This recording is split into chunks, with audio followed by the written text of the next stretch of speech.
Hey friends, what's going on? David Potts here with Song Notes, and the little warm-up exercise I'm going to show you today, right? This is basically going to be taking a walk-down sequence, which you might often hear in lots of songs, where in this case we're going to start on a C chord. Okay, I'm going to take off my capo to get back to standard tuning, no capo here.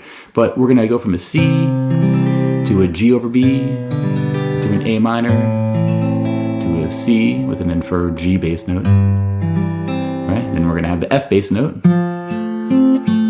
E bass note and a D bass note, and then turn it around on the G and then go back and do it again, right? And then you can sort of, hear that descending sound. And then from there, what you can do is sort of have fun with how you're picking it, with how you're strumming it. And in my case, I'm going to be showing you how for each of these chords, you're going to add one note that changes and then goes back to its original form. And what that does is it lets you do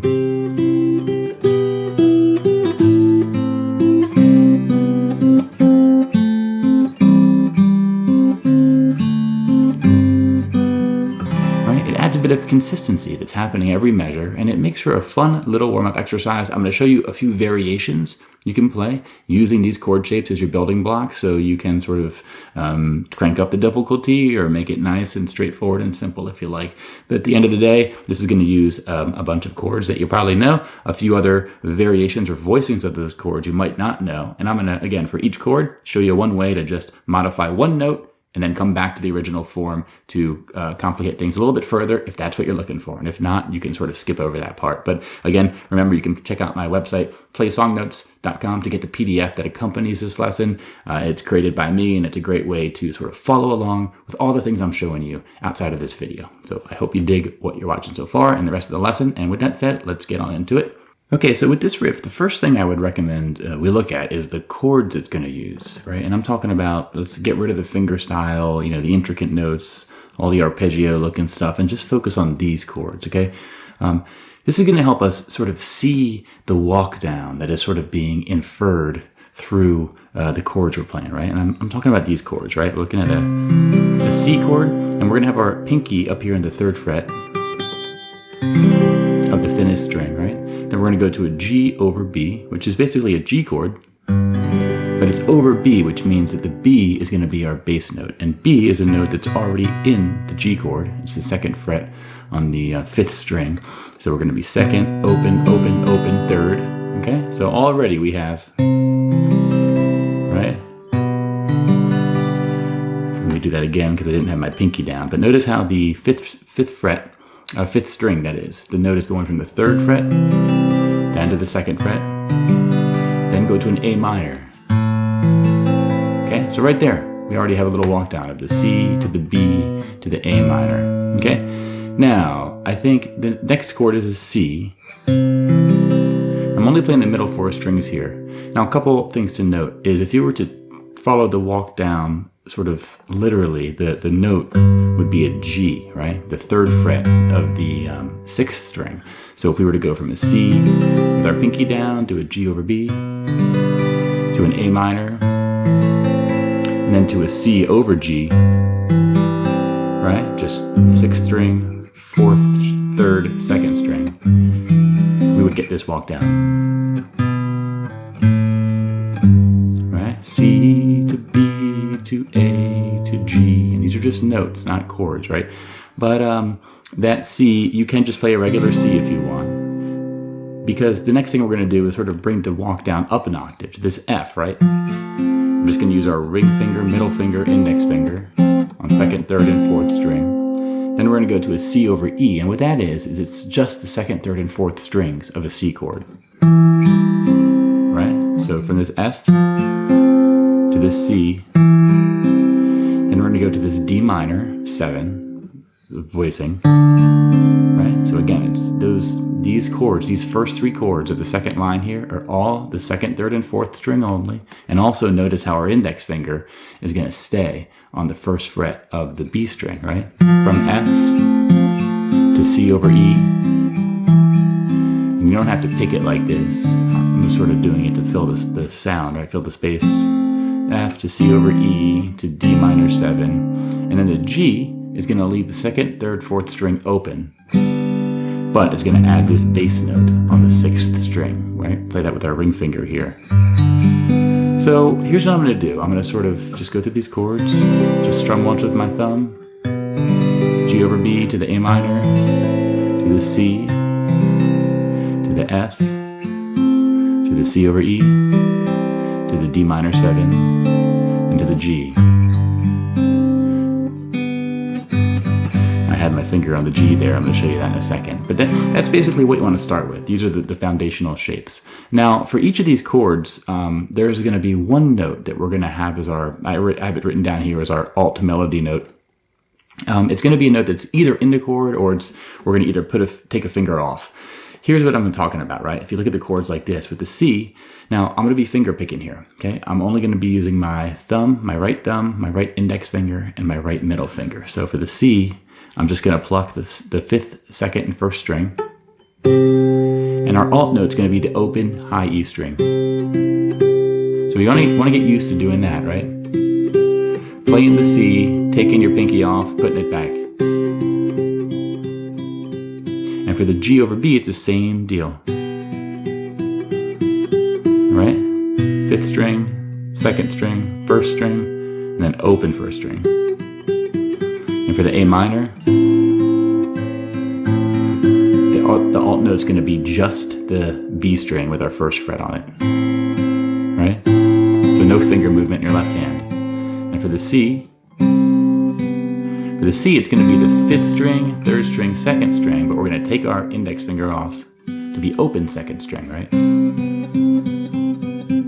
And then the F, the alt note is sort of the 3rd string, right? Same deal with the C over E. Same deal with the D minor 7. Now for the G, we want to start with our index finger still down from the D minor 7. Okay, so from left to right, let me go through these one more time.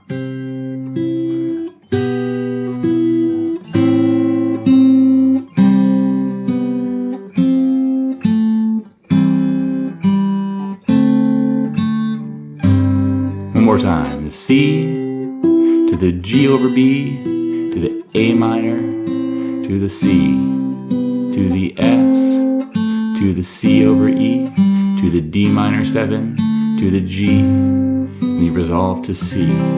Okay? So right there, that's a nice little, exercise or little practice routine you can make out of that. And that's what we're going to be using for the sort of the riff variations I'm going to show you next. So the first of these is basically going to just be finger picking with our thumb, index, and middle. And it's going to be the 5th. It's going to be basically the bass note of the chord plus the thinnest 2 strings. And then we're going to go down to the alt note and come up to the original note, right? So look at this first measure only. Starting on the C, it's, right? So 1 and 2 and 3 and 4 and 1 and 2 and 3 and 4 and 1 and 2 and 3 and 4 and the counting here is important because it's always going to be on the 1 and 2 and 3 and 4 and 1 and 2 and 3 and 4 and for every chord that's going to be the cadence that we go down to the alt note and come back up to the regular notes. Let me go through this slowly, right? So starting on the C.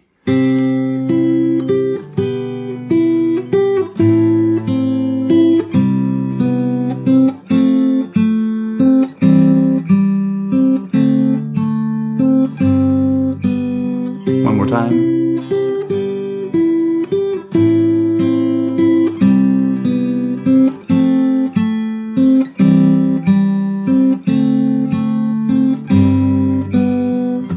And again, you end on a C.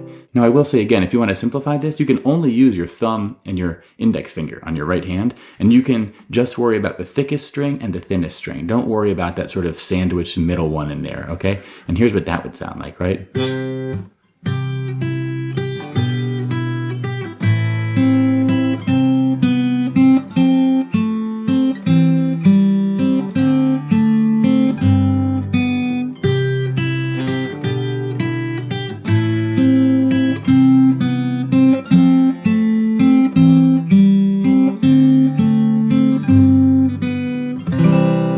Okay, when I'm talking about that middle string, I'm only talking about on the one count, right? The one count where I have it tabbed out to be, you know, you're playing 3 notes at once. You could just play 2 notes at once, the top and the bottom note, as opposed to the top, bottom, and then that second note that's sort of right under the top note. Right, because it's going to add a bit of complexity because you're having to deal with 3 fingers on your right hand and all that sort of stuff. But once you have that sort of foundation, you can play with it in a lot of ways. So another variation I have tabbed out here is doing this, where I'm sort of going...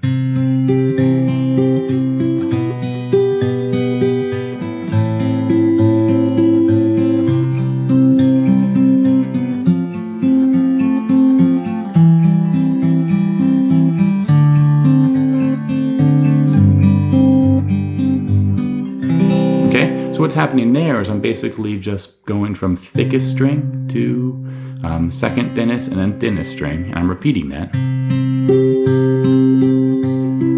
And then for the 4 and the 4 count, I'm going to play the bass note and then the alt note. Okay, this one's trickier, I admit, because you are having to transition to that alt note on the 4 count, and then on the next 1 count that's just after that, go to the next chord shape. But let me play it one more time. I'll play it twice. I'll play it slow, and then I'll play it a bit faster. So starting on the C.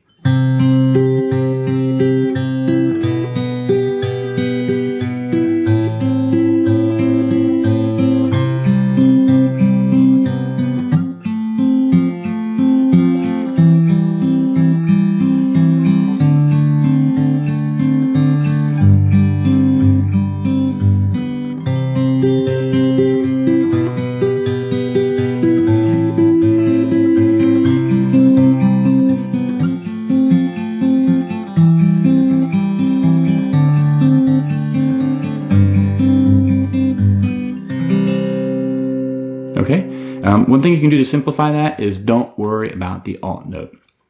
And one thing you can do too that I find is a bit simpler is to go, you know, from thickest to thinnest and then back down. So, right? So down, up, so from the bottom to the top and to the bottom and the top. Just 3 notes with your right hand, right? I'm using my thumb, index, and middle finger. And you can do that for all the chords, right? So for example, the C, and the G over B, and the A minor, and the C, and the F. No alt note stuff going on here. The only one I'll add is the G, because it's so beautiful, gotta say, right? And with that one, the cool part is, here's a final tip, is you can get a lot of expression. You get some exercise in adding expression to your playing by doing that. And what I mean by that is you can change the speed, you can change the volume of what you're playing, but do it organically. So let me play that a few times, and you're gonna notice me sort of slowing down, speeding up, getting quiet, getting loud. And it's almost like you're imagining a character and you're playing a soundtrack of whatever they're doing, right? So here we go.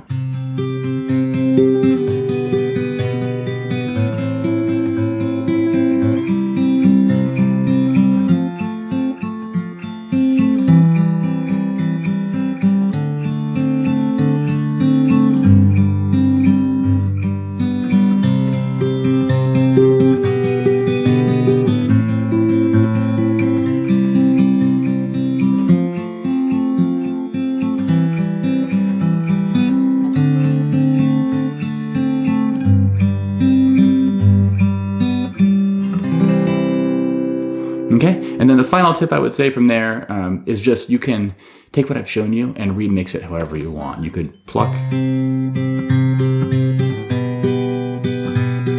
right? You can mix plucking with the arpeggio stuff.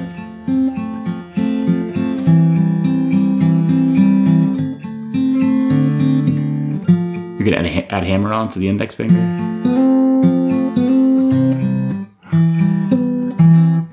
Do it better than me, right?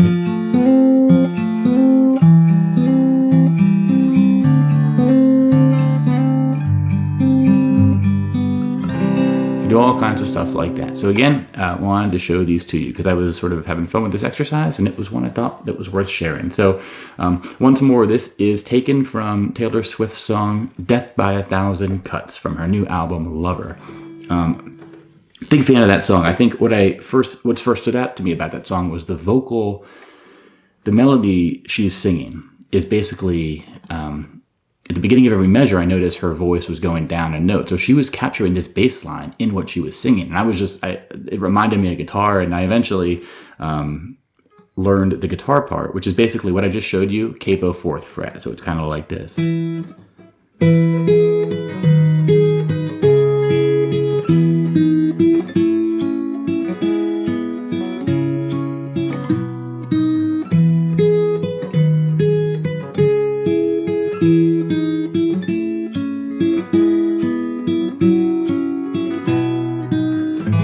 Right? Maybe a note or two is different, but that's generally the chord shapes that are being played. So check out that song if you want to hear this riff being used in a pop song context. I think it's pretty well done. So that's going to be it. Again, you can head over to the website, playsongnotes.com, and get the PDF for this lesson. I hope it was helpful for you. And again, I'm just trying to show you how you can take a simple walk down, right? And you can build a whole sort of sequence out of it and add some sort of distinctive, consistent melody notes or alt notes, whatever you want to call them here. And you can use that to add some definition and character to your little riff and use that to warm up. So I've been having fun with this one a lot of the last week. And if you're looking for something, maybe it can be fun for you too. So thanks for watching. Have a great one, y'all. And I'll talk to you soon. Bye-bye.